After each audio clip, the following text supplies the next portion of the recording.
Assalamualaikum warahmatullahi wabarakatuh. Kembali lagi bersama Miss Sumitra Dewi dalam pelajaran pendidikan agama Islam. Iya, gimana kabarnya hari ini anak-anak Miss Soleh dan Soleha? Apakah anak-anak Miss dalam keadaan sehat? Alhamdulillah, semoga kita masih diberi kesehatan walafiat dari Allah Subhanahu wa Ta'ala. Pembelajaran kita hari ini masih ada hubungannya dengan pembelajaran kita sebelumnya mengenai ibadah sholat. Pertemuan kita kali ini, di sini kita akan membahas mengenai hikmah ibadah sholat dan hal-hal yang membatalkan ibadah sholat. Namun, sebelum kita memulai pembelajaran, alangkah sebaiknya kita terlebih dahulu mengucapkan basmalah. Bismillahirrahmanirrahim. Semoga apa yang kita pelajari nantinya dapat kita ambil hikmahnya. Amin amin ya rabbal alamin. Nah, lalu apa saja hikmah dari ibadah sholat dan hal-hal yang membatalkan ibadah sholat? Mari sama-sama kita perhatikan video berikut ini. Hikmah sholat.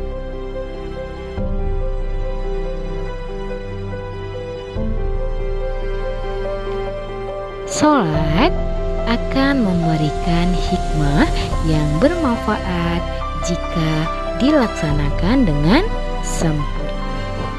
Maksudnya sempurna yang bagaimana, Miss? Ialah yang memenuhi syarat dan rukun sholat serta khusyuk dan ikhlas karena Allah Ta'ala.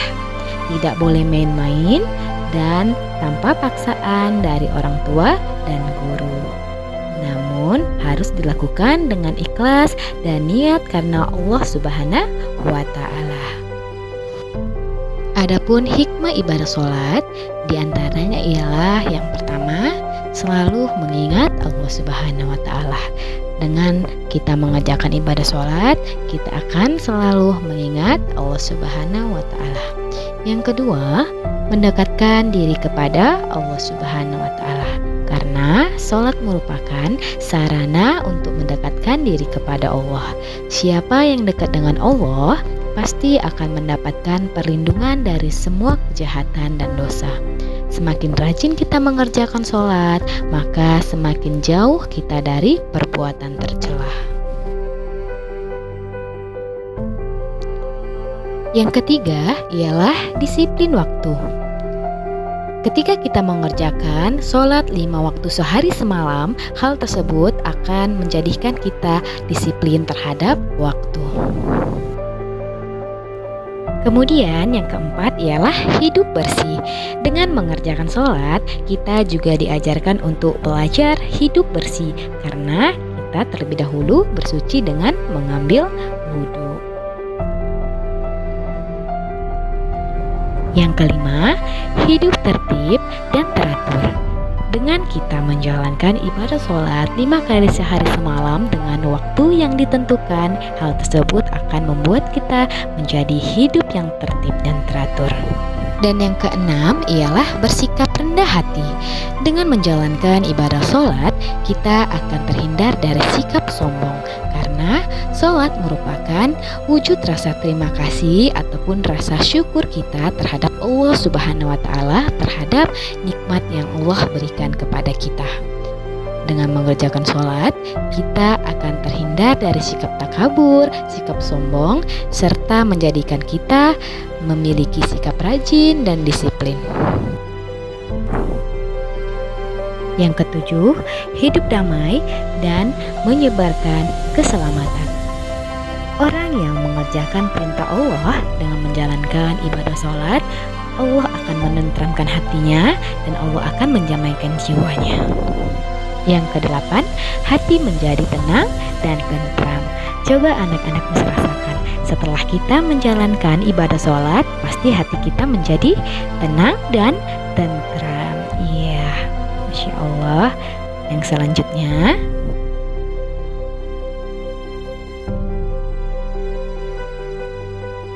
yang kesembilan, membina kebersamaan, persatuan, dan persaudaraan.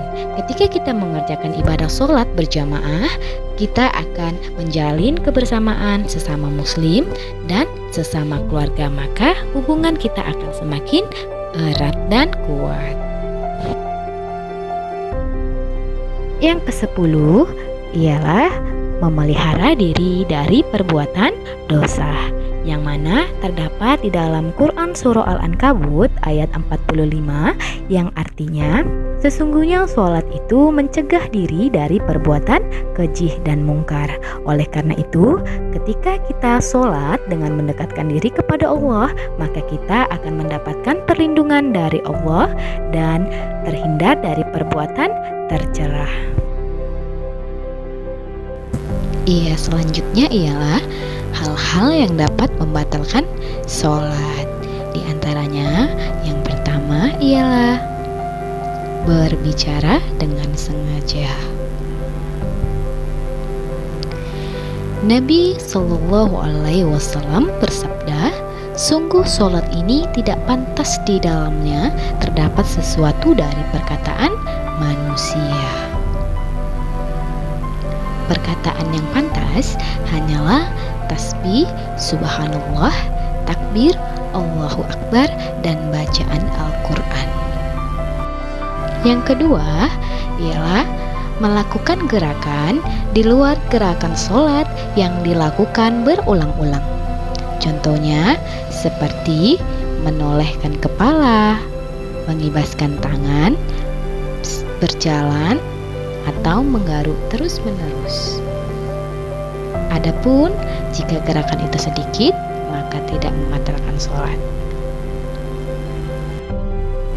Yang ketiga, berhadas, baik itu hadas kecil maupun hadas besar. Misalnya, buang angin, maka dia telah berhadas kecil dan sholatnya batal. Yang keempat, terkena najis, di mana najis yang mengenainya bukan tergolong najis yang dimaafkan. Misal, ketika sholat, pakaian atau mukena terkena kotoran cicak yang masih basah, maka sholatnya batal. Yang kelima, terbukanya aurat dengan sengaja. Misal, sejak akan melaksanakan sholat, dia tahu bahwa auratnya akan terlihat. Atau di tengah sholat, auratnya terbuka namun tidak langsung ditutup, maka dapat membatalkan sholat. Bila terbukanya aurat disebabkan angin, lalu dia menutupnya, maka sholatnya tidak batal. Yang keenam, membelakangi kiblat. Salah satu syarat sah melaksanakan sholat adalah menghadap kiblat. Jika menghadap selain kiblat, maka sholatnya tidak sah. Yang ketujuh, makan dan minum. Meskipun hanya sedikit makanan dan minuman yang kita makan, maka akan membatalkan sholat juga. Yang kedelapan ialah mendahului imam. Jangan mendahului gerakan imam, karena hal tersebut dapat membatalkan sholat.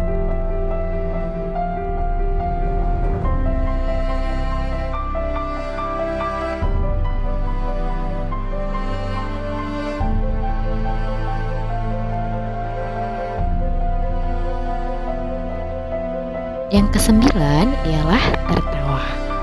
Apabila keluar dari lisannya dua huruf, maka ini dianggap sebagai ucapan.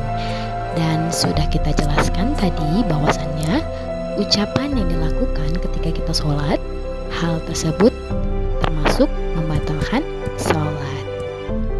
Yang terakhir ialah murtad. Murtad termasuk dosa yang paling besar.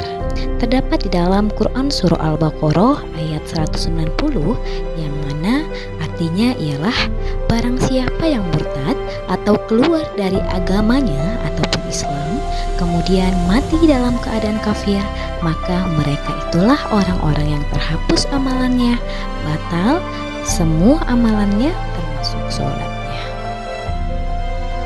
Iya, gimana soleh dan solehah pembelajaran kita hari ini? Apakah anak-anaknya sudah paham? Alhamdulillah, semoga paham ya nak ya. Dan semoga apa yang kita pelajari hari ini dapat bermanfaat bagi kita semua. Amin amin ya rabbal alamin. Cukup sekian pembelajaran kita hari ini. Miss tutup dengan membaca hamdalah dan Miss akhiri dengan wabillahi taufiq wal hidayah. Assalamualaikum warahmatullahi wabarakatuh.